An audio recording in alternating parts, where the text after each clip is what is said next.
I can't hear you. The sound went off. Hello, Rawaa. How are you? Hello, how are you, Erman? Fine.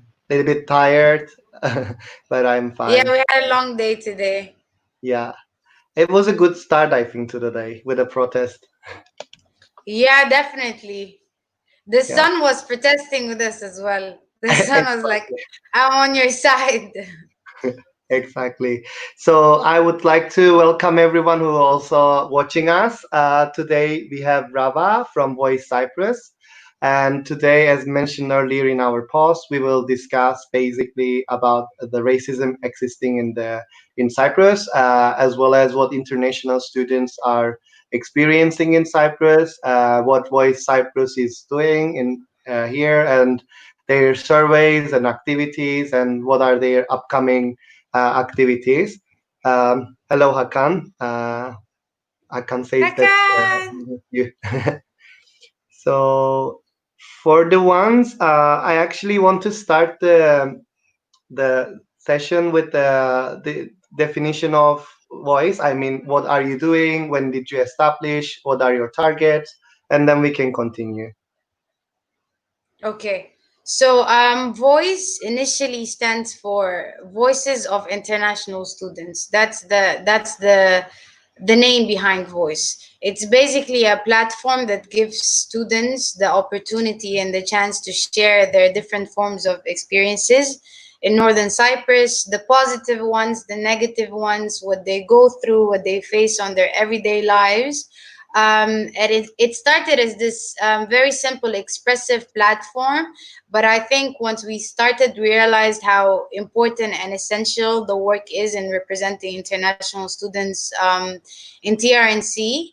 And then eventually we kind of developed and we started categorizing our work into different committees, addressing issues like institutional discrimination, gender-based issues, housing issues, issues of harassment, of racism, like the one we're talking about today. So essentially, Voice is a platform for all international students in the TRNC. Cool. So are you established in a certain university, or it has its branches in many universities, or how does it work? And if anyone wants to join you, how they can? Yeah, basically, we're not university centric at all. It's the opposite. We try to expand as much as possible to all the major and the minor universities. Even students who are registered, who are unregistered, students who graduated. We find ourselves representing certain locals sometimes, but we do expand as much as possible on all the student body in the TRNC, not any specific university or not just the big universities. For people to join us, which would be very nice, especially in this time, we have our social media platforms. I think you can get so much information just by looking at the work we've done before and the work we plan on doing. For volunteering, there's specific forms that are there on the website for volunteering. There's also specific forms for recruitment and joining whichever department or committee that you think expresses you most. For example, you can join the gender committee, or you can join the media team, or you can join the recruitment team, depending on your set of skills and what you think will benefit you and will benefit the organization as well most. You can go on our website. It's very simple to find all the recruitment forms and the volunteer forms, and we're always in need of volunteers, so that would be nice to join. Cool. And so, what kind of projects you have done so far? I mean, what was your projects in the past and ongoing ones?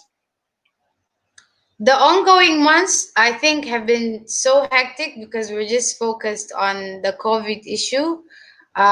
We're focused mainly on raising awareness and giving out as much information as possible to the student body. So that means translating most of the information we get from the Ministry of Health, making sure that we address all the kind of like false information and rumors that flock many social media platforms, and result to panic at the beginning of the pandemic here. We worked on a lot of awareness videos on what COVID is, on the symptoms, on how to stay safe. And I think the very important thing that I take very dearly is the relief aid that was formed, because essentially at the beginning of the lockdown, you know how different people are concerned with different things, right? So the economists are concerned with the economy, it's crashing, blah blah blah. Everyone is concerned to what speaks to them most. But I think for me and for us, the main thing that kind of like I realized and I was worried about at the beginning of the lockdown was the relief aid. That the reality is many students and many people in general aren't able to sustain themselves in a lockdown state because they usually work or they get like day-to-day payment. Some of them get their meals at work, and also gender-based violence. So for the relief aid, we started a program or like a form where people can apply to get packages, to get food packages and essentials, right? We also made sure to reach to different universities, kind of like pushing them for to contribute to this package initiative, because we realized that so many students are in need, and we were flooded with so much. The Google Forms like exploded, you know, and it was very sad for me to witness or to read most of the things that were there. But I think that was a very essential project, because we also ended up categorizing the needs. For example, we had a color system where we address the emergency needs if someone is in a medical has medical issues, or if someone is a single mother, or if someone is in a family, or if someone or if a woman is pregnant. So we kind of had like emergency color codes to identify the different emergency situations and be able to help them. And I think that the relief aid was in many ways very helpful to a lot of people. And the second project that I hold very dearly to my heart is raising awareness on the gender-based violence issue and the spike of gender-based violence universally, but also in Cyprus. Because I deal with so many cases of gender-based violence and specifically violence against women in my committee, the first thing that spiked for me during the lockdown is those very same survivors that came to me outside might find themselves in a place of being trapped, right, in that very household that they're trying to run away from or that they're abused in.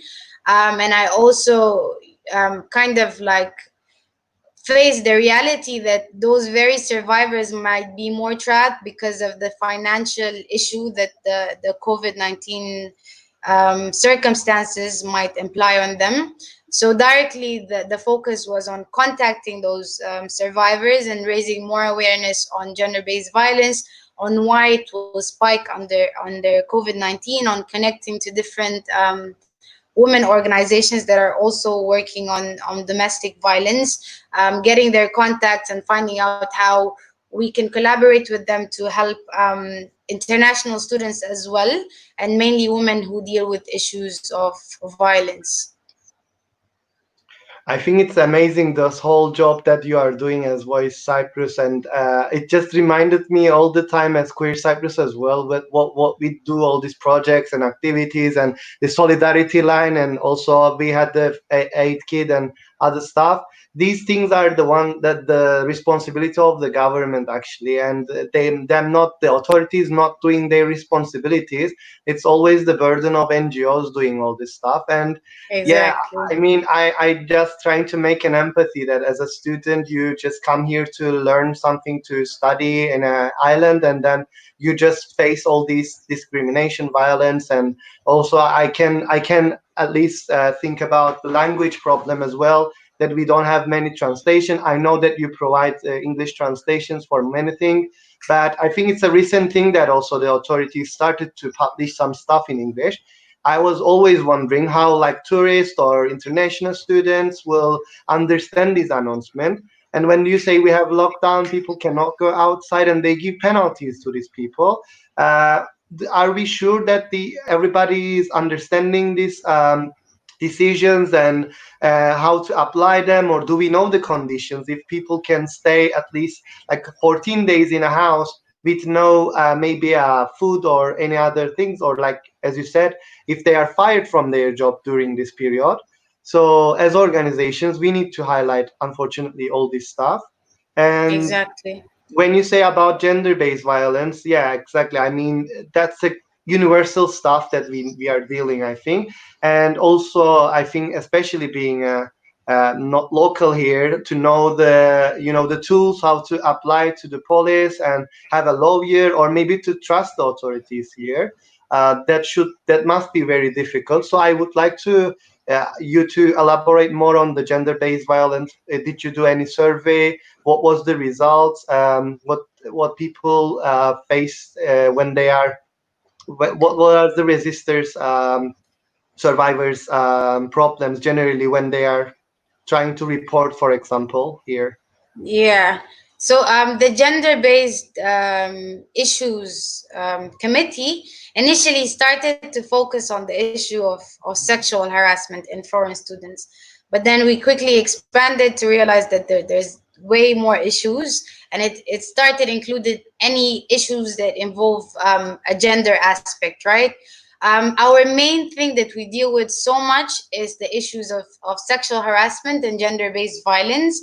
Our job essentially is to raise awareness towards the student community, and also essentially connect the student community to the local body, but as well as be able to guide the student community towards their rights in issues of harassment, the right to consent, the idea of consent, educating on consent, which we've done more than one or two videos about, as well as connect them, like you said, to the needed resources, to either psychologists or lawyers or people that we know will help them in the way they need.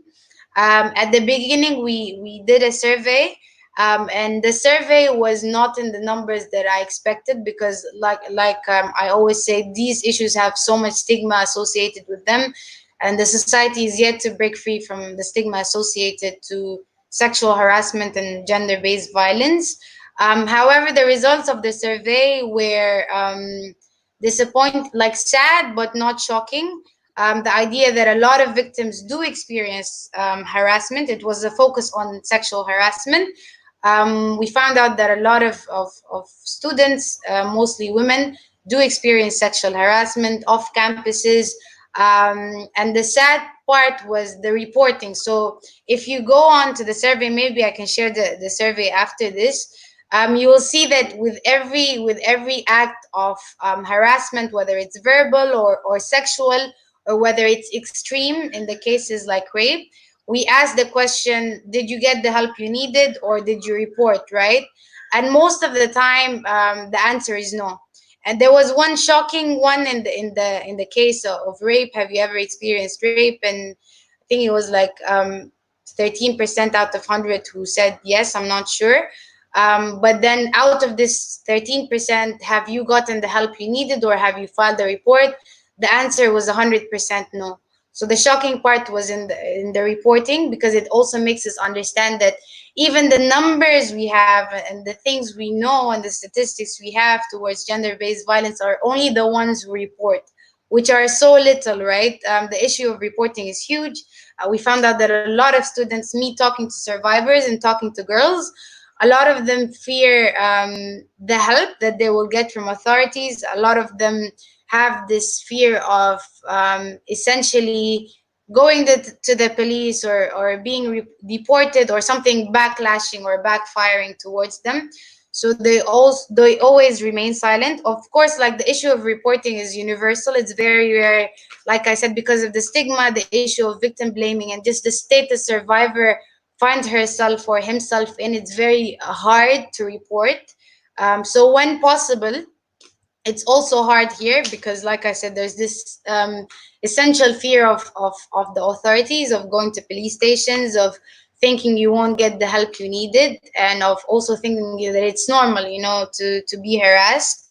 I had a lot of situations where I would go with the survivor to essentially start the reporting process, but then they always, like, opt out, or leave in the middle of it, saying that it will cause more issues, or that they'd rather they change their mind, they don't want to report, and so on and so forth. So that's like, I think, the common thing that a lot of survivors I found are scared of here when dealing with the authorities.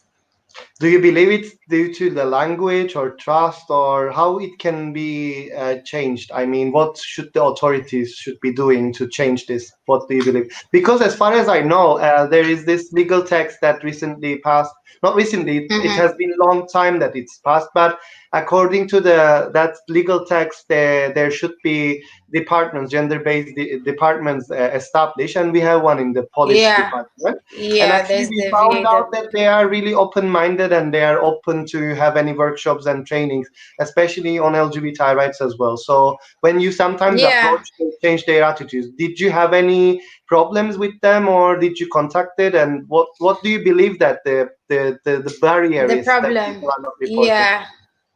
I think the general fear of reporting, but also, like you said, the language barrier plays a huge role, because a lot of students have issues with going to the police, bad experiences. So the word spreads fast, and it just becomes a thing, right? That you won't deal with the police because you're gonna have a hard time, and the language is gonna be difficult, and blah blah blah.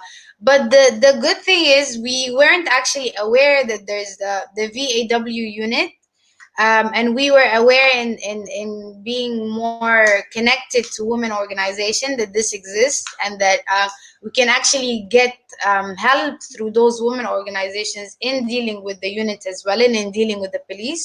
And that's perfect. That, I think, that's so helpful in terms of the language barrier, and also in terms of actually finding a place in which is specified for these issues, right? Is specified for violence against women, a place where you will feel protected, a place where you feel if you report, actual change will happen, Yeah. and the perpetrator will essentially get arrested based on the situation. But finding out that the unit exists was something so perfect, especially for the committee. We were so happy to find out so many things from those local women organizations who helped us. And I think now more than ever, we're able to help survivors and international students who are survivors of violence and harassment within the reporting process, and to be able to know their rights and get the help they need through those resources that we've recently found out about. And I wanted to ask you specifically for the LGBTI community, in your surveys or amongst the survivors, did you have any LGBTI related person, or how did it change? I mean, do we see the higher amounts of violence in the amongst the LGBTI community, or do you have any Mhm. such statistics? Unfortunately, we do not, because even the survey that we did in the beginning was on sexual harassment. It wasn't on violence, but it was specified on sexual harassment. We didn't get the amount we needed. The survey was open. Like, I don't think there was an a specified thing on sexuality, or like a heteronormative approach to the survey, but we didn't get as much, and that's something I'm very like sad about, that in the committee, because we don't get as much interaction from the LGBTQI in the student body. We're not doing as much work as it's needed on it. For example, in a lot of my experiences, I deal with women who are survivors. I don't even deal with men, or I don't deal with anyone who identifies as queer or gender non-confirming. And it's very sad, because I think we need to do more work on it. But it's also the idea that there is huge levels of stigma and of fear within the student body, because again, these are people who come from different cultures from all around the world, mostly third world countries. And there's a lot of stigma and a lot of culture associated with different, even with violence against women, but specifically with the LGBTQI community coming from the places where they come from. And slowly we're starting to break through from it. For example, in the International Day against homophobia, biphobia, and transphobia, we made sure to do a post and to address the students in general, people, because we're all in this fight against homophobia, but specifically the LGBTQI community within the student body, for them to feel like they're seen and like they're heard and like they're not alone. And I think that every time you talk about these issues, there's always sectors of society who will come up and bring their own ignorance and their own biased ideas of things, but it's also important to fight it as well. We got a lot of positive response, and I think that was the beginning where I felt like, okay, yeah, we're here to celebrate the day and to advocate, but we actually need to do more work, because the possibility is not a lot of people are gonna come out and talk about these issues to us, because, like I said, the stigma and the fear. But it's also upon us, and I think specifically the gender-based committee, to start addressing and doing more surveys on issues based on gender, and specifically LGBTQI issues as well. Yeah, I agree. I think I changed also the question to the intersectionality part, but to also say Yeah. that it's not one way, it's two direction actually, that we also experience similar things in our associations. Unfortunately, maybe it will be good to go back to her story of the movements in the past. And I want to actually share the fact that the Stonewall riots in the beginning, it was the initiated by trans black queer woman, actually, who Marshall P. Johnson. She was the one who threw the first stone against the police brutality. So actually, this whole queer movement started by people of color, people who are gender non-conforming, and actually that's how it started. And then it eventually turned out into the pride that were white gay men celebrating this event with half naked, which is fine. I mean, but Yeah. without forgetting the fact that it was the people of color and the trans women who started this, and the whole thing was not actually about celebration, but it was against the police brutality. Brutality, So exactly. exactly. So when we talk about our movements like Black Lives Matter or queer movement, recently I watched a documentary about Black Lives Matters, and I think it's the co-founder of Black Lives Matters. The person speaks that actually they had this kind of a theater based on the real experiences, and she says that she comes out as a queer person, the co-founder of Black Lives Matter, and then also there are some other people that also come out during the documentary, and they also discuss the same things that you are saying. I mean, this is not only one. I mean, this is not only issue of the third world country, like you said. I think this is Yeah. generally everywhere. And that's what I wanted to say. I mean, you see Turkish Cypriots that they are open-minded, but you can see that they are actually racist, and they are rejecting to accept the fact that they are racist. Recently, I had lots of social media commenting on the Turkish Cypriots profile, and we got actually blocked from one of the well-known leftish men who we commented Ooh. that we commented that it's a sexism or racism what he is doing. So I think it's really common that people would defend their rights, but when it comes to the intersectionality or someone else's right, where it's also the human rights based approach to the issue, we have Exactly. difficulty. So there, I think it's maybe our duty to show the intersectionality. That's what I wanted to bring the topic to Yeah. intersectionality and talk about and further elaborate on intersectionality on this. What do you think about that?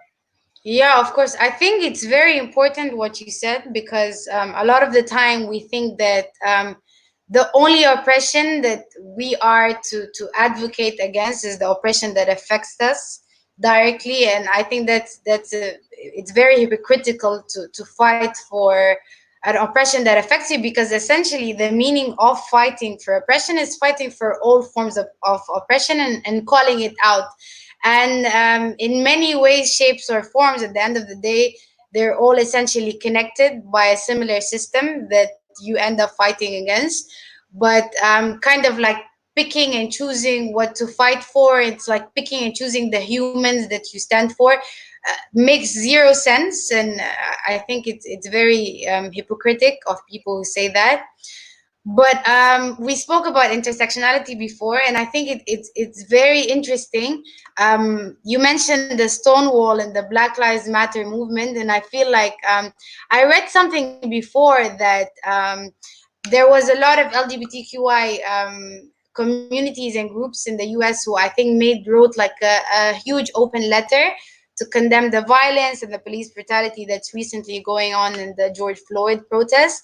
And I think it's very important and empowering, the idea of solidarity, because I think both communities, even though different by so many things, but what they're saying is that we know what it feels like to fight and push back against a culture that tells you that you're less than, and that tells you that your life don't matter.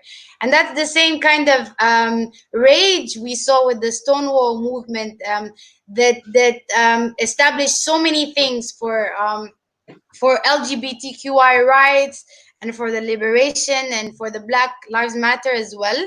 They are like bound by these levels of oppression and of a culture that tells you that your life doesn't matter in any way, that your representation is not needed. And that's the idea of intersectionality. And before we were talking about intersectionality, I wanted to say that it's very interesting when we're talking about it, because there's different like levels and degrees and different angles you can talk about it. For example, a black queer person, and how you can, if you can fight for queer rights within the black movement, and it's so important, and how you can also fight for the black movement within the queer movement, right?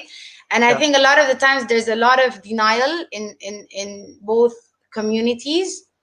And there's this very nice quote by Audre Lorde, and I think it sums up a lot of things. And she says that there's no such thing as a single issue struggle, because we do not live single issue lives, right?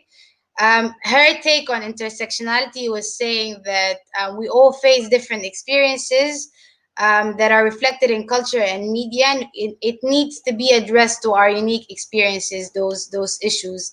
But however, when we fail to incorporate intersectionality in many of these issues, we leave out entire communities behind. And it's safe to say that, for example, when we're talking about the Black Lives Matter movement, the denial of queer rights or LGBTQI rights is a huge thing.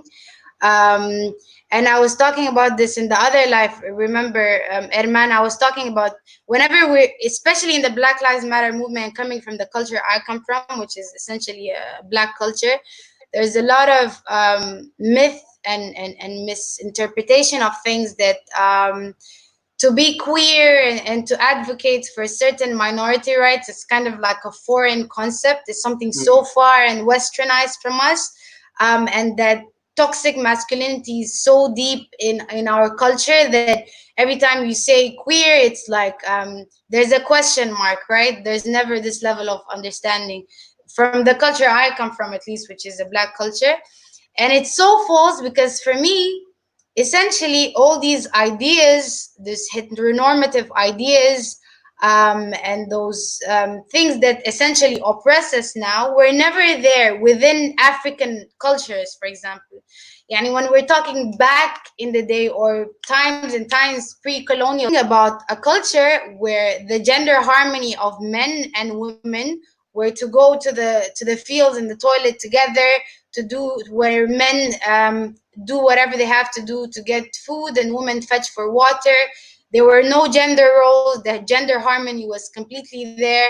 Things that are now labeled as progressive, for example, men wearing like big earrings and putting on certain types of makeup and just expressing themselves, right, in all the diverse and many ways that they have to, and they have the choice to, is in our culture, in the black culture. For me, not, I won't generalize, but for the black culture I come from, is seen as foreign concepts. And it's so sad, because for me, the foreign concepts are the heteronormative things that came with the colonial era, right?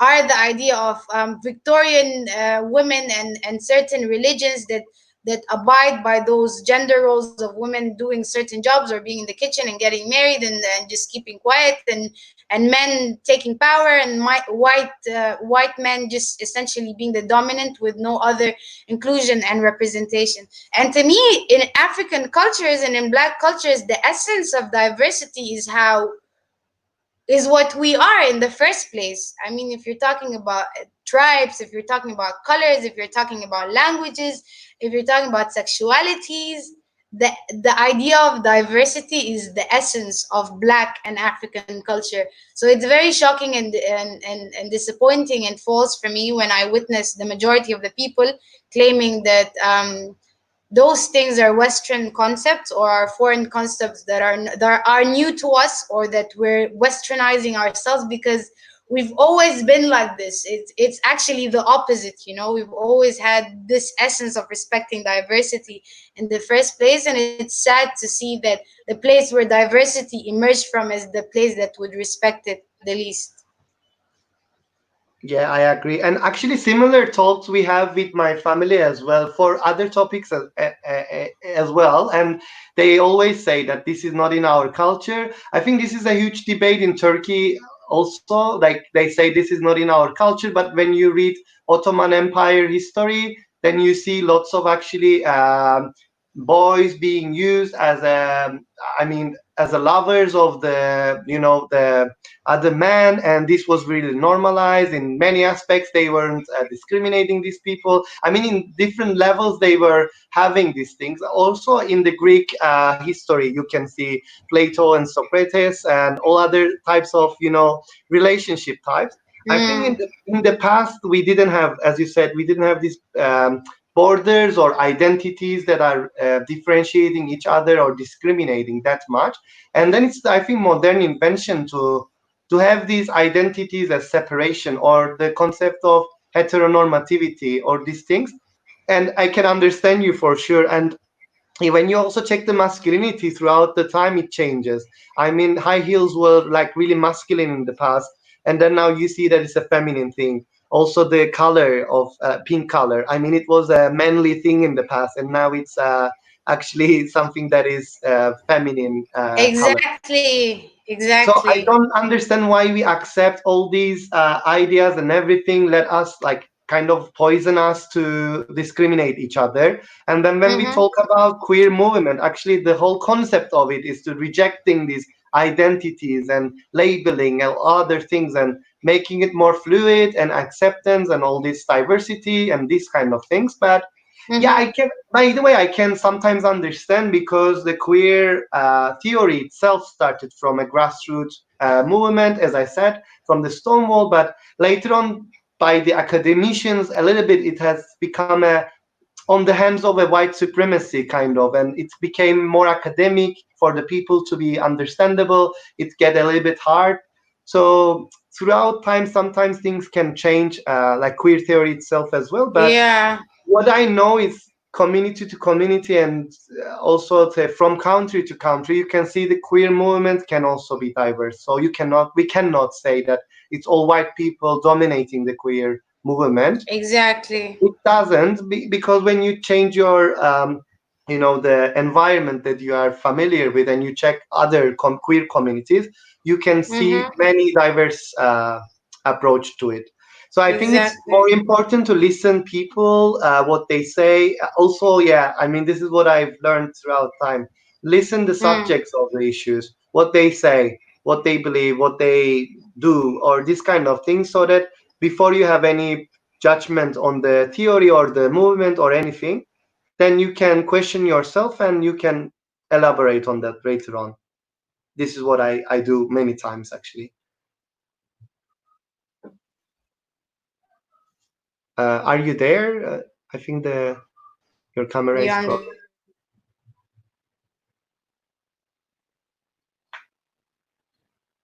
Are you there? Can you hear me? I can hear you, but yeah, Yeah. you are better. Yeah, you are here now. Okay, sorry. Can you hear me Yay. now? Yeah, you were saying? Yeah, I can hear you fine. Yeah. Okay. So Actually, when we talk about Black Lives Matters, I want to also go also the protest that we had today and all these Mm, social media comments you have under the voice. For example, there was one person commenting that they lived in UK and there they've been discriminated as a Turkish Cypriot, but they don't believe that in Cyprus that the there's racism exists. discrimination. Yeah, and then I cannot understand, for example, that comment when you do that when you comment that thing under the post where the subject of the issue is saying that we've done a survey and already it's been 8 hours, we have 200 and more response, and 80% saying that they are being discriminated, and there is this highlights that where they are being discriminated, and then underneath you come and say that there's no discrimination. Like, how come? And this is what I am really like shocked every time, but I get used to it kind of Exactly. also because we have the Yeah. similar comments in under Queer Cyprus post as well. Like homophobia doesn't Mm-hmm. exist, and Exists, exactly. the main discourse is like by doing this protest or by doing this campaigns, you are discriminating yourself and you are actually differentiating yourself from the society. Yeah. What do you think about these kind of comments? I think that for many people, it's easier to deny that something exists rather than to deal with it. And we see this in so many societies, right? It's very easy to accept the racism that's there, that's in this country, that's in this other person. But it's hard to accept the racism that's within you and the racism that is in your community and that is in your family. And I don't know if it's kind of like running away from responsibility or I don't know, some sense of entitlement that everyone else is flawed but yourself. But I think it's very I don't want to say ignorant, but it's very astonishing, right? To see that people are willing to accept the racism all over the world, but when it comes to the very specific place that racism does exist in, you kind of like deny it or have like a blind approach. And I think it is a level of denial. Usually, societies don't want to see the ills that are existing within their societies. It takes a strong group of people who have the courage to say, yes, this exists and we are willing to change it, rather than live in this blind approach forever and choose to deny it when it's already there. So we shouldn't do anything about it. I think it's just an easier escape towards carrying the responsibility and the blame that people should carry. Yeah, I agree. And maybe we can go a little bit more practical and talk about what Mm-hmm. we did last week and today in the morning for the ones who don't know, maybe, and upcoming Yeah, activities, because we are almost approaching to 1 hour. And I'm really happy to talk actually, but we both have, me I think, too. meetings afterwards. So we will Yeah. continue face to face later on. Let's Mm-hmm. talk about what happened last week. I think would you like to start as Voice Cyprus Republic? Which specific incident for last week? The announcement you had in the web page, and afterwards, what come after? Yeah, so basically, we did an announcement in a line to the protest, the George Floyd protest that have now become universal, and I think it's very right and it's very interesting to see that various communities all around the world are marching in solidarity, but are also marching against the racism that does exist in their communities, instead of denying it. So we chose to do the same. We chose to highlight that these things already exist. We've already had so many surveys about institutional discrimination and about racism. But we chose to do a poster highlighting the things that students face, right?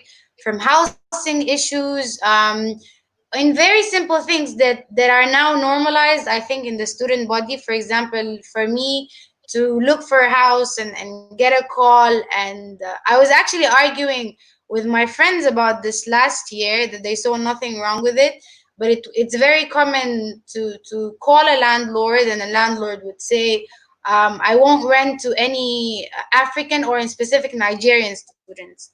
And what I would automatically do is obviously boycott the house or report him or kind of like go on a deep argument on with the landlord. But the shocking thing is that most of my friends and people around me would see that it's normal because it's so normalized, right? And we're so accustomed to it, and it's justified by saying things that absolutely don't make sense, like, yeah, maybe this community did this to the house before.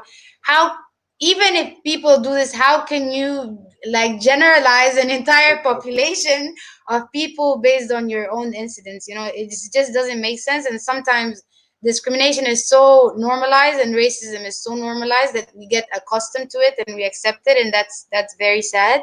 And that's what we highlighted in the press release, or the paragraph we wrote. We highlighted the racism that exists within the student body in housing, when you go to the hospitals, with a lot of from certain locals, not all locals, but issues of I've also witnessed firsthandly a lot of girls, a lot of African girls and Black girls will get more verbally harassed, or will get harassed specifically for the color of their skin, because there's this idea, I don't know how it got established, but there's this idea that Black girls have sex for money with different sectors of the community and things like that.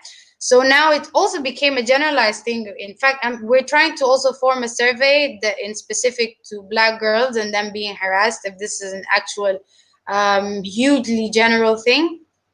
So these issues of racism that are normalized within the community that we choose not to address, and this time I think is the perfect time to address it. And that was our press release. I think people can go on the website and check more details to it. We also today we went in front of the parliament and we had the press conference. You want to talk about it, Erman? Our Yeah, favorite translator. I tried my best. Actually, I couldn't Yeah. translate the whole part that Emmanuel improvised there, but I said you can go to the website for the results of the survey. Yeah, I tried Yeah. to did my best. By the way, Emmanuel is with us, Serap. Also, they are sending hearts and Hi. flowers. So hi to all of them. And also for the ones who joined us, actually, you can still ask questions before we finish, so that we try our best to answer. So today, yes, we were there at 10 o'clock with the rush that there would be another demonstration afterwards. We had the press conference and we read actually what you summarized the text there, both in Turkish and English.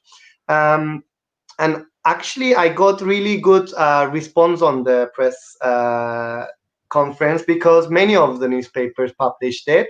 And I did see in my news feeds and also local people discussing, also TV programs covering the issue.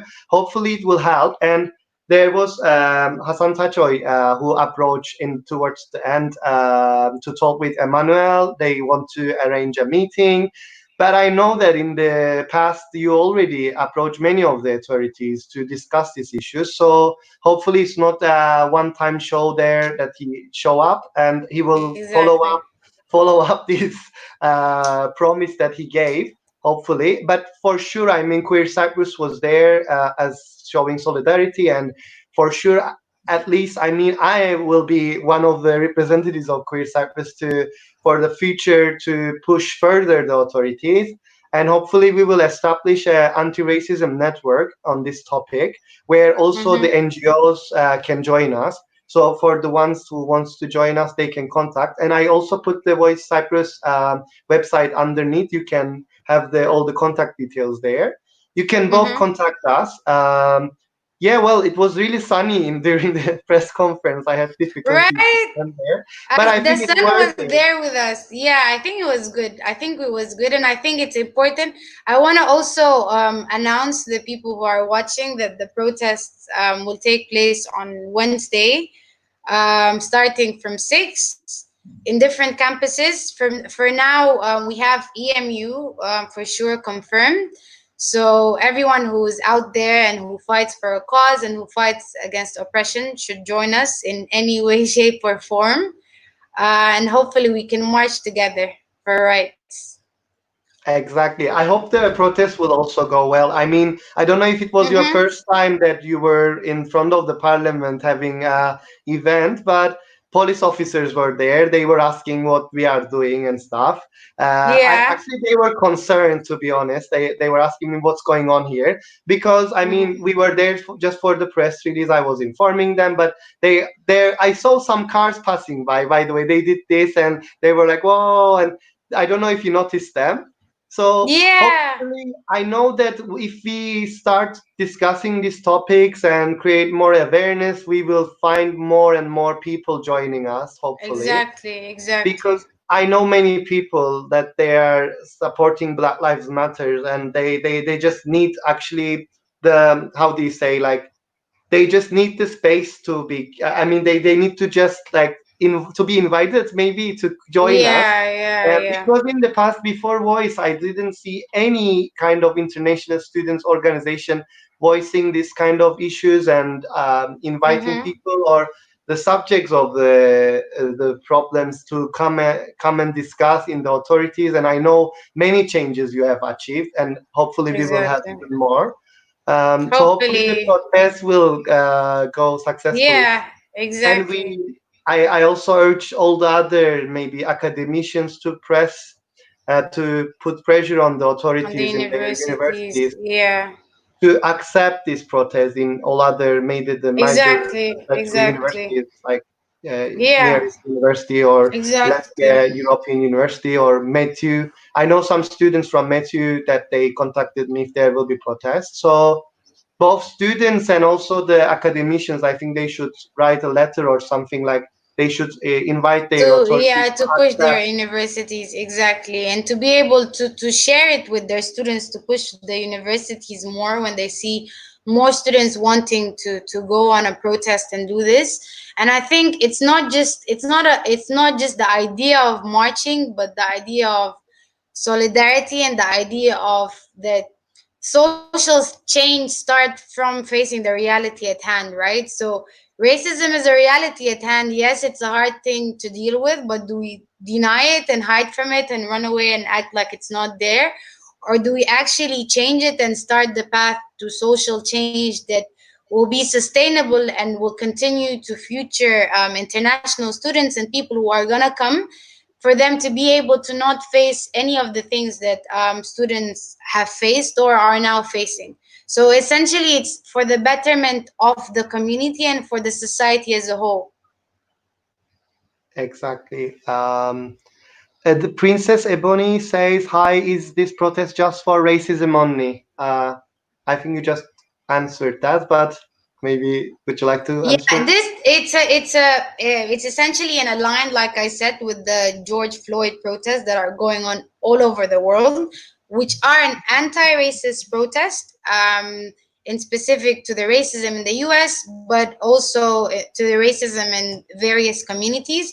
And this protest is aligned with that. It's an anti-racist protest. So yes. Yeah, but also I know that the intention is an anti-racist protest, and what I know is like this kind of protest has its importance in the sense of human rights. When you Mm-hmm. don't do these kind of things, the day after they come for your another rights. I mean, you are being discriminated for another reason and another, and then once you realize that you don't have any rights anymore and you are being Exactly. discriminated just of being a person, and then in the end that you cannot find anyone also to show solidarity with you. This is most of the time throughout the history that we observe. So I think this is not only against anti-racism, it has its Yes. essence against any kind of oppression, Of all oppression. the, yeah, Exactly. all the And you problems see that it in the interrelate. Black Lives Movement. I mean, the Black Lives Movement essentially started as Black Lives Matter started as this anti-racist, tackling police brutality and racism all over the world. But then the way it emerged to kind of like include queer rights and to include any forms of oppression, and you have all these communities coming up and connecting to Black Lives Matter, not just because of the racism, but because of the injustices and the oppression that are formed against any form of marginalized group. It formed this huge solidarity network that exists until this day. So essentially, when we're talking about racist issues or homophobic issues or sexist issues, they're largely interlinked. And I think it's very rare that you find an activist or someone who advocates against those levels of crimes and issues without advocating for everything else. They're largely interconnected, and like you said, it's essentially about all forms of oppression as well. And Princess Ebony says we do have issues within Cyprus, just as paying foreign currencies for rent, etc. What about that? What did he say? I didn't hear. I will also put it to the screen so that you can read as well. We do have issues within Cyprus, just as paying foreign currencies for rent. Yeah, exactly. The foreign currencies for rent depend on the housing I think you choose. I'm not very aware on the exact laws, but there's a housing committee that's specific for that, for issues of housing towards foreign students. We know that there's a lot of, like I mentioned here before, discrimination, injustices, but also there's levels of unfairness in terms of payment. And we have a lot of people face rent issues from their landlords. The foreign currency issue, I think, depends on the house and the landlord in which you choose to settle, on which you, if you can pay in foreign currency or in local currency. But that's something the housing committee is specifically as well focused on. But Rava, actually, this is what I also hear from the Turkish students as well, coming from Turkey. And this is unfortunately really bad that I didn't come across with any of the landlord that is renting Turkish lira. And most of the people are earning their money Turkish currency and paying it in the sterling. It's really difficult, especially with the Yeah, existing situation with the Turkish lira losing its power. So it's getting more and more worse, and this applies to exactly. many of the stuff. And I think this is really also a Cypriot problem that we have, paying Hmm. everything in sterling or euro sometimes, but earning your money in Hmm. Turkish. It really affects everyone, and I think, yeah, Where do you especially. think it stems from?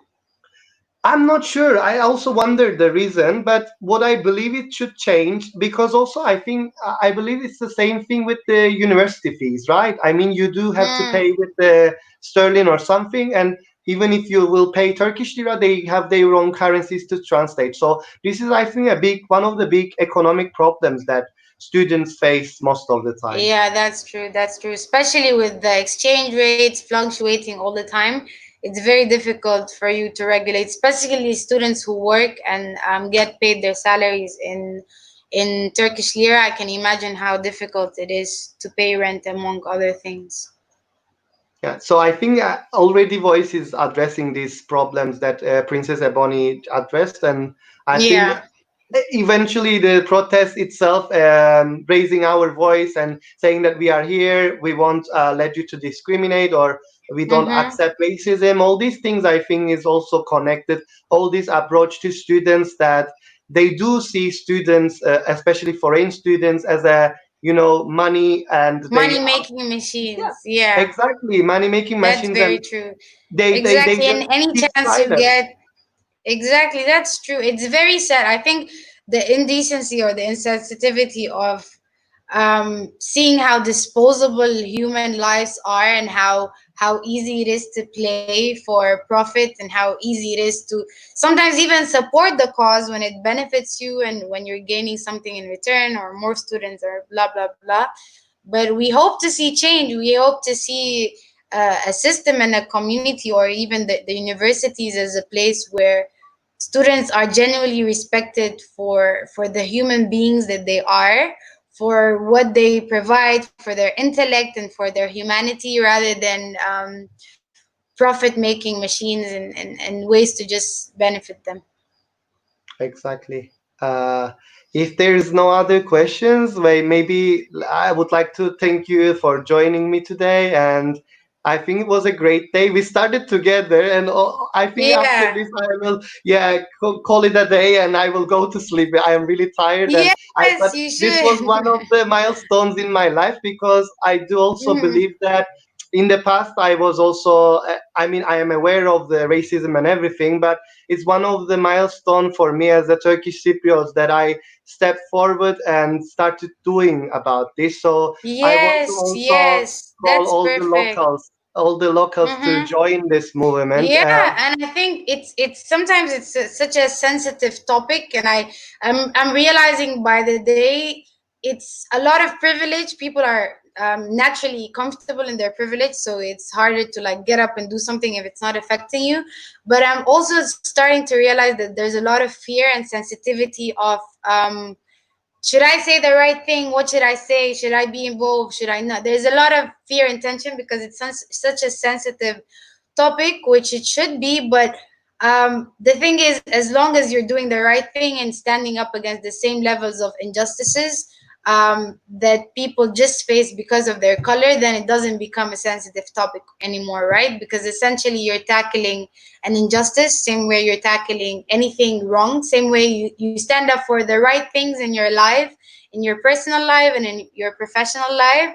This is just an extension of that, of standing up for what's right and against what's unjust. So just to kind of like de-escalate the fear and sensitivity that I notice is going on, specifically when we're talking about racism and racist issues. Exactly. And we have last one comment before we close, if you allow me to read. Yeah, of course. Okay. So Kemal Çufoğlu just wrote, hello, Erman and Rawaa. Firstly, thank you, Queer family, for once again touching upon another and usually neglected issue within our society, that is racism. I would like to congratulate Rawaa and Vois Cyprus for their hard work.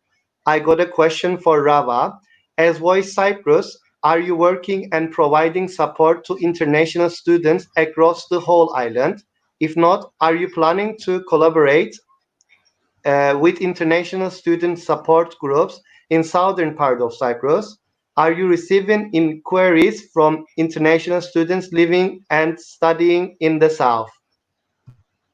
So far in all my experience working with Voice, we haven't received any form of actual requests or collaborations from any student community that is in the South. But of course, I mean, if there is a chance or if any community reaches out to us, any student body, we would be more than happy to join efforts for the same cause, that is supporting and respecting and helping international students and foreigners here. So definitely, if the question was, would we be willing to collaborate? Definitely. Have we did or have anyone or any student body or community gotten in touch with us? And the times that I've worked with Voice, not so far, but we would definitely love to join forces and fight for the same cause with everyone. Yeah, I think especially when you think about that, many students believe that they are coming to a EU country, EU member country, and then they face the North Cyprus reality. I think this might be Yes. one topic that can be also considered. And Yeah, like a support group. Adetunji just asked about a disease that one student last year's deported. We are aware of that regulation in northern Cyprus, and I believe that it is also racist. It's about the healthcare system. Unfortunately, they don't want to provide any treatment to the ones who are not citizens. This is how they are explaining it. But we are aware as Queer Cyprus that this is a discrimination and racism, actually, because we had also many cases of people being in their last year of university, almost about to graduate, and when they are learned by the government that they are living with HIV, they are deported without having their graduation diploma or any other stuff. Immediately they are picked up from their house and they are deported, and they couldn't come back to Cyprus. So these issues, we are aware and we are working on that to change this regulation. And it's a sad fact of Cyprus, unfortunately. Exactly. This is what I can say. I saw this article because since I'm gonna send you the article after, but since we're addressing the Black Lives Matter and this is on Queer Cyprus, I think it's so important when talking about intersectionality and the two movements kind of aligning together. And I invite everyone to watch There's a documentary called The Same Difference, it's about also the intersectionality of the queer movement and Black Lives Matter in a very simplistic way of queer women, queer Black women who are fighting for both causes. And I think it's a very important documentary. As well as reading this article, I think I'm gonna put it here somewhere, but I just wanted to read parts of it. And she said, in other words, Onura and the activists of Black Lives Matter, which we've spoken about before, restore the transgressive potential of Blackness and as queerness by understanding both race and sexuality in a decentered way, constantly in need of redefinition. They invite us to understand why a queer critique that does not account for Blackness is not enough to requeer everything. And I think, in the contrary, as well, a Black critique that does not account for queerness and does not engulf all sectors of the community within the Black community cannot call for anti-racism and anti-discrimination in everything. So I think I get very passionate when talking about both movements, and I get about all the movement that calls for end to oppression, because I think they are so much more connected than we think. And I'm so glad that we get to speak about Black Lives Matter from queer, like you said, and it's so nice to see that, like you said, for the first time as a Cypriot, you're talking, not just talking, but addressing like so publicly and actually standing and supporting us so much, which we so much appreciate. And I want you to know that the same efforts that we feel as well towards Queer Cyprus, because essentially it's one fight, right? It's Exactly. different levels of the fight, but it's one fight, and they can't go separately. At the end of the day, a victory to one is a victory to everyone. And I just want to say it's so nice that he said this, and I hope that us as the Black community as well, and as foreign students, would get to support Queer Cyprus and support the queer movement in every shape, way, or form, because it's all about solidarity, and it's all about fighting those same systems that oppress everyone. Yeah. I cannot say anything on this. So thank you for amazing conclusion and final remarks. And thank you for joining us today again. And hope to see you again. I mean, this Wednesday we will have the protest. So Definitely. have a nice meeting and good night. You too. Thank you so much, Edmar. And everyone, join us in the protest. We're looking forward to seeing you. Yes. Bye bye. Bye, Edmar. Love you. Mwah. Me too. Bye bye. Bye bye.